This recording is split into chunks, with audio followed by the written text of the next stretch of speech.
Imaginez que vous vous levez le matin, vous êtes prêt et motivé à aller au travail, votre voiture est gentiment garée sur un parking pas loin de chez vous, et là, vous retrouvez votre voiture totalement dépouillée. Il n'y a plus rien du tout, il ne reste que le châssis. Bon, j'abuse peut-être un peu, j'avoue. Disons qu'on vous a retiré vos 4 roues et qu'on vous a laissé 2 pare-pas en cadeau. Ça, c'est un exemple de scène qui arrive très quotidiennement et un bon nombre de personnes s'en plaignent sur les réseaux sociaux. Les gens en ont marre de retrouver leur voiture sur des parpaings. Bonjour les chefs, j'espère que vous allez bien. Aujourd'hui est une nouvelle année, bonne année, beaucoup de réussite, beaucoup de succès, la santé pour vous et votre famille. Enfin bref, absolument tout le bonheur pour vous. Et pour les personnes véhiculées, je vous souhaite de ne pas vous faire voler vos pièces de véhicule, que ce soit une moto, une voiture ou un bus. Depuis quelques temps, le vol de pièces de voiture est en hausse, et notamment sur certains modèles, comme la Clio 5, la Mégane 4, la 2008, la 208, la C3, enfin bref, beaucoup de voitures françaises. Beaucoup de personnes qui se réveillent un matin ou qui vont faire les courses et qui retrouvent leur voiture totalement dépouillée. Des voitures démembrées, des voitures désossées. Décrochage de pare-choc, retrait du capot, débranchement des phares, retrait des 4 roues en quelques minutes. Sur internet, on voit beaucoup d'histoires de ce type. Et moi personnellement, étant véhiculé parce que j'ai mon permis, j'ai acheté mon permis sur internet, je suis amené à me garer à différents endroits. Et quand je vois ce genre d'histoire, j'ai juste envie d'abandonner ma voiture et de prendre le vélo. Mais même les vélos, c'est plus safe. Tu peux même te faire voler tes pièces de vélo. J'ai déjà vu des vélos parqués sans selle. Des vélos tout nus. Les modèles de voitures que je vous ai cités sont ciblés par ces vols de pièces parce qu'elles sont très répandues en Europe. Des Peugeot et des Renault, il y en a absolument partout en France. Vous comprenez bien que s'il y a beaucoup de propriétaires pour ces véhicules, il y aura beaucoup de demandes pour les pièces de ces véhicules. La Clio 5 est un véhicule dont les composants sont des lingots d'or. On peut aussi ajouter, bon, je sais pas si c'est une bonne ou mauvaise chose, mais les pièces de ces véhicules sont standardisées. Un rétroviseur de Clio 3 par exemple, peut être utilisé pour un autre modèle de véhicule assez proche, comme une Twingo. Les pièces de ces deux modèles-là sont interchangeables, donc il est simple pour les propriétaires de remplacer leurs pièces en cas de problème. Et c'est aussi pour ça que ces voitures-là sont très prisées. N'achetez surtout pas une Clio 5, c'est la voiture la plus volée depuis 2020. Elle se fait désosser, on lui vole les sièges, les jantes, les feux, pare-choc avant, pare-choc arrière, on lui vole même la tablette tactile. Dans l'espace commentaire de la vidéo de prévention du moniteur de l'auto-école d'Evry Village, il y a beaucoup de gens qui démontrent leur haine pour Peugeot. N'achetez pas de Renault tout court, j'ai une Clio 4 hier, ils m'ont volé mon pare-choc avant, donc vous voyez bien que ce n'est pas des cas isolés, il y a pas mal de gens qui se font dépouiller leur voiture. Mais ils volent pour créer des voitures eux-mêmes. Ouais. Ouais, c'est ça, ouais. C'est exactement ce que Batman a fait pour créer sa Batmobile. Lorsqu'un voleur marche dans la rue et qu'il vous voit rouler en direction du parking de Carrefour, il se dit bingo, c'est le jackpot pour lui. Je vais vous faire la liste des pièces les plus volées sur une voiture. Les pièces de véhicule, un trésor pour les voleurs. On a les rétroviseurs, facile à démonter, super accessible, pas de sécurité particulière dessus, une pièce d'or pour les voleurs. Mais on a aussi les phares qui sont très répandus sur les sites comme Le Bon Coin ou eBay et qui sont revendus comme des petits pains. On a le catalyseur qui va se retrouver sous le véhicule. Cet engin est composé de métaux rares comme le platine et le palladium et qui se revend plusieurs centaines d'euros. C'est plus une pièce de métal là, c'est une pièce de diamant pour les voleurs. On a même pour les fumiers, les volants et les airbags, faut vraiment le faire et je trouve que c'est super insultant de voler un volant parce que tu peux littéralement rien faire. Encore, on te vole tes rétros, tu peux aller au boulot. On vole tes phares, tu peux aller au boulot. On vole tes roues, tu peux pas te déplacer, mais au moins c'est acté. Tu sais à la vue du véhicule que tu pourras pas rouler. Au moins t'es fixé. Mais le volant, ça veut dire que tu te diriges vers le véhicule, tu le déverrouilles, tu ouvres la portière, tu t'assois et tu te rends compte qu'il n'y a pas de volant. C'est un manque de respect total. Attendez, c'est pas fini, on est encore plus drôle. La plaque d'immatriculation. On peut vous voler votre plaque d'immatriculation. À quoi ça sert? Ça ne se revend même pas. Encore tu voles une plaque diplomatique. Ou une plaque ultra rare comme celle-ci. Je veux bien, mais une plaque d'immatriculation de José, 45 ans, qui habite en Poitou-Charentes, à quoi ça sert? Bon, il va peut-être utiliser pour usurper son identité. Mais à quoi ça sert? Ces fumiers de voleurs ont plusieurs techniques pour procéder au vol. Premièrement, pour voler les phares, il faut ouvrir le capot. Si votre voiture n'est pas verrouillée, parce qu'il existe des gens qui ne verrouillent pas leur voiture, je ne sais pas pourquoi. Heureusement qu'il y a des gens bien, hein, comme ça la nuit, qui se baladent. Ah ouais, pour vérifier que nos voitures sont bien fermées. Ça, c'est important. Il en faut plus des gens comme ça. Hein. Merci monsieur d'être passé à 1h13.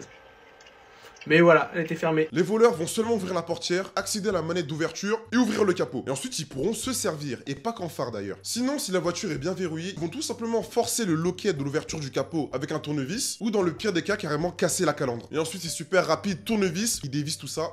En 5 minutes maximum, c'est plié. Pour les rétroviseurs, c'est encore plus simple. Soit ils l'arrachent carrément à la main, voilà, en mode barbare, ou soit ils font un travail propre, ils vont juste dévisser avec un tournevis. Ça, c'est vraiment pour les rétroviseurs qui n'ont pas de protection particulière, pas de casque qui recouvre le composant, pas d'alarme. Enfin bref, les rétros, c'est super simple à voler. Pour le catalyseur, donc le dispositif qui se trouve sous la voiture et qui permet de rendre les gaz moins nocifs, le voleur va tout simplement mettre une crique, soulever la voiture, passer en dessous et scier ça. Une scie circulaire et c'est plié. La caméra de recul, pareil, avec un tournevis, c'est plié. Pour les roues, c'est relativement simple. Ils vont tout simplement soulever la voiture avec une crique et ils vont dévisser les écrous avec une clé à écrou pour retirer les roues. Et ensuite, ils vont caler des parpaings. Si j'étais à leur place, les parpaings, moi, je les utiliserais pour cogner les voleurs. Si le voleur a vraiment la dalle, il peut littéralement aussi prendre la portière. Mais j'arrive pas à savoir comment ils font. Vraiment, je ne sais pas du tout. Tenez, s'il y a un voleur dans les commentaires, n'hésitez pas à me dire comment vous faites pour arracher des portières. Vraiment, j'aimerais bien savoir. Et au passage, laissez aussi votre numéro de téléphone ou votre adresse mail. Ça doit être une horreur de retrouver sa voiture complètement désossée. Il n'y a vraiment plus de limite. Si votre voiture est déverrouillée, le voleur peut absolument tout prendre. Il y a eu des histoires de personnes qui se sont fait voler leur banquette arrière, leur volant, leurs écrans, leur boîte à gants. Qu'est-ce que tu veux faire avec une boîte à gants? À part énerver les gens,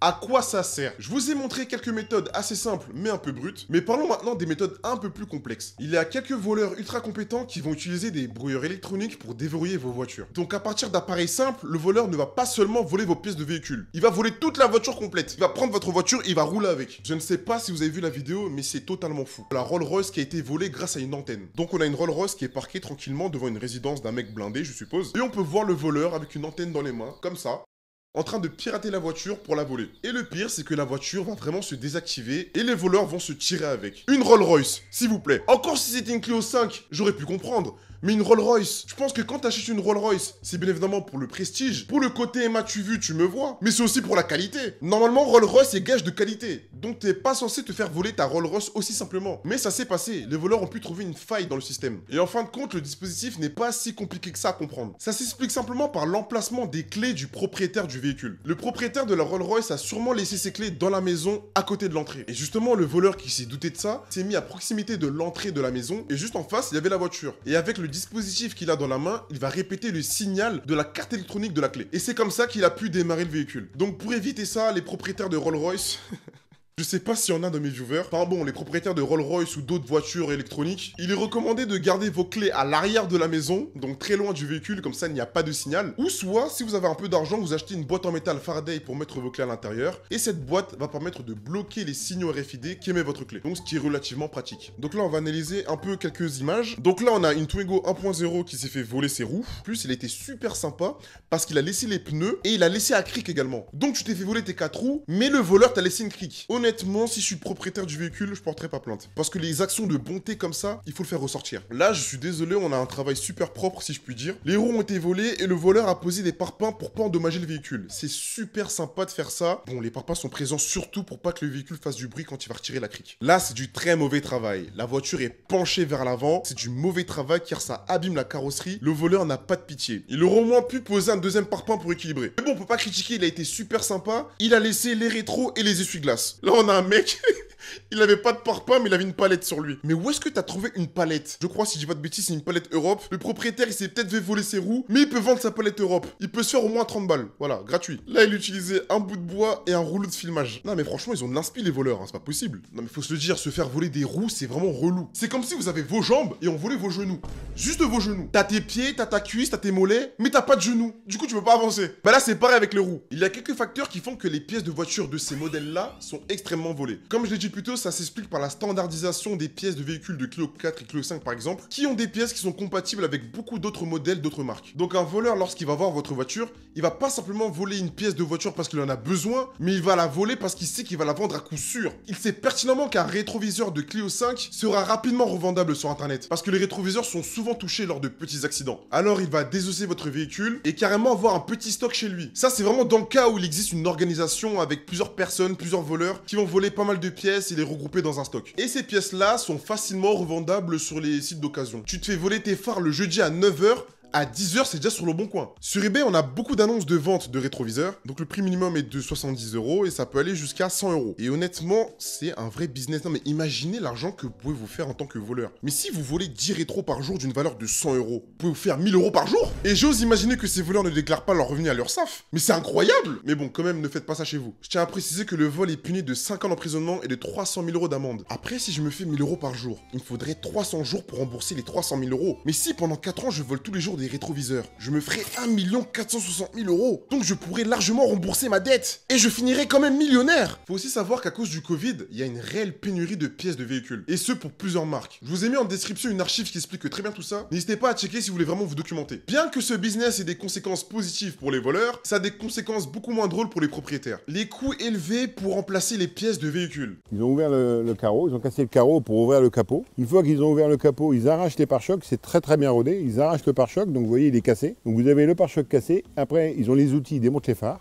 Ils prennent les phares et puis ils font pareil pour derrière. Ils récupèrent les feux pour leur voiture ou autre chose, donc ça pose problème. Depuis le début de l'année, voire même l'année dernière, nous avons au moins une fois par semaine sur le boulevard de la Liberté 6 ou 7 faits qui coûtent à peu près 5 000 € par fait, donc on est dans une trentaine de milliers d'euros. Un rétroviseur, ça ne coûte pas très cher, un phare non plus, ça ne coûte pas très cher forcément, mais se faire voler plusieurs fois dans l'année ou plusieurs fois dans le mois, ça revient à très cher. Et c'est super chiant en fait, tout simplement. On ne veut pas se faire voler. Claquer des 100 balles, des 200 balles, des 70 balles par là, à la longue, autant changer de voiture. Mais attendez, c'est pas ça le pire. Les assurances qui trouvent toujours des astuces pour payer le moins possible alors que vous êtes assuré de tout risque. Par exemple, si vous vous faites voler une roue, l'assurance va prendre en charge la roue volée. Vous allez me dire, c'est normal, tout est réglo. Mais le problème, c'est que quand on change un pneu, il faut changer les 2 pneus. Et ça, l'assurance ne le prend pas en charge. Donc les voleurs, par pitié, si vous voulez voler des roues, volez les 2 roues en même temps. Ou les 4, carrément, voilà. Volez les 4 roues, comme ça, les propriétaires sont entièrement remboursés. Ayez cette décence, s'il vous plaît. Soyez sympa. Il y a 2 ans, j'étais assuré au tiers. Et je roulais en direction de mon travail qui se situait à 52 km de chez moi. Et comme par pur hasard, j'ai eu une roue crevée à 49 km de chez moi. Et moi, bien évidemment, je n'avais pas de roue de secours à l'arrière, donc je ne pouvais pas remplacer ma roue. Donc j'ai appelé mon assurance pour que je puisse avoir une dépanneuse, gratuitement, à leurs frais si possible. Et ils me disent que c'est impossible, que la dépanneuse ne sera pas gratuite pour moi, car je me situe à un endroit qui se trouve à 49 km de mon domicile. Donc à 1 km près, la dépanneuse était prise en charge par l'assurance. J'aurais carrément dû pousser ma voiture à l'arrière, voilà, un petit kilomètre, juste pour me faire rembourser ça. Pour 1 km, je crois que j'ai payé 200 € de dépanneuse, je crois. Pourquoi ça coûte cher comme ça? Enfin bref, sans compter le changement de la roue, etc. Enfin bref, une galère totale. Depuis ce jour-là, j'ai une mission contre les assurances. Mais bon, après, ça fait partie du contrat, je sais, c'est ma faute, j'étais assuré au tiers, j'ai fait une bêtise. Mais quand même, ça fout le démon. Il y a des solutions pour contrer les vols de pièces de voiture. Et je vais laisser Papy Rocky vous expliquer tout ça. Alors moi, je vous conseille d'acheter une Ford Taunus. Voiture fiable, robuste, durable, dotée d'un confort optimal. Qu'est-ce que j'étais stylé dans les années 70? Et bien évidemment, aujourd'hui, personne n'a une Ford Taunus. Donc si personne n'a de Ford Taunus, personne ne volera vos pièces de véhicule. Donc achetez une Ford Taunus. Bon.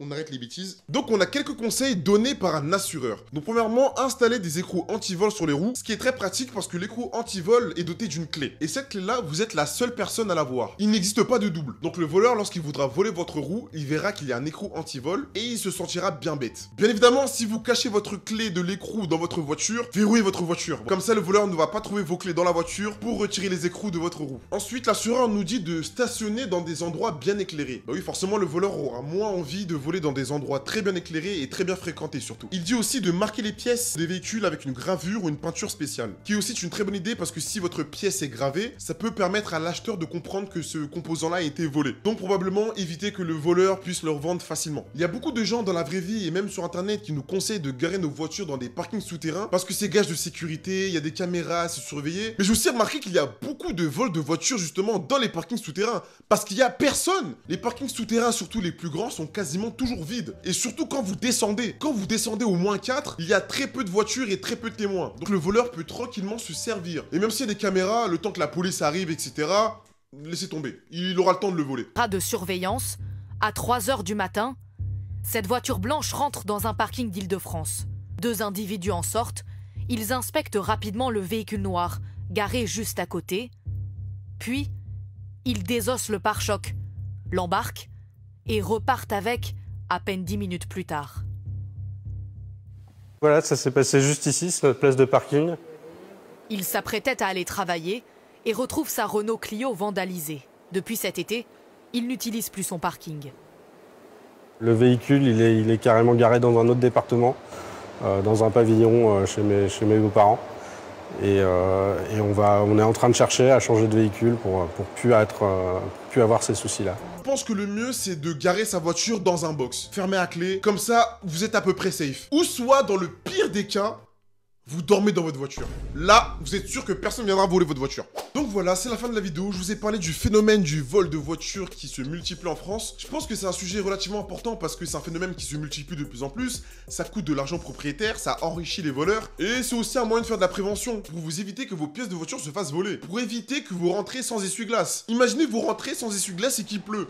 Vidéo de prévention. En tout cas, n'hésitez pas à me dire dans les commentaires si cette vidéo vous a plu, si ça vous a servi, vos anecdotes par rapport à ça, si vous êtes déjà fait voler vos pièces de véhicule. Moi, comme d'habitude, je lis tous vos commentaires, ça c'est obligatoire, je ne mens vraiment pas. J'espère que vous avez aimé l'ambiance et le montage que je vous ai proposé. Et n'oubliez jamais, j'ai acheté mon permis sur internet. La réalité est un montage. Allez, petit viewer, abonne-toi.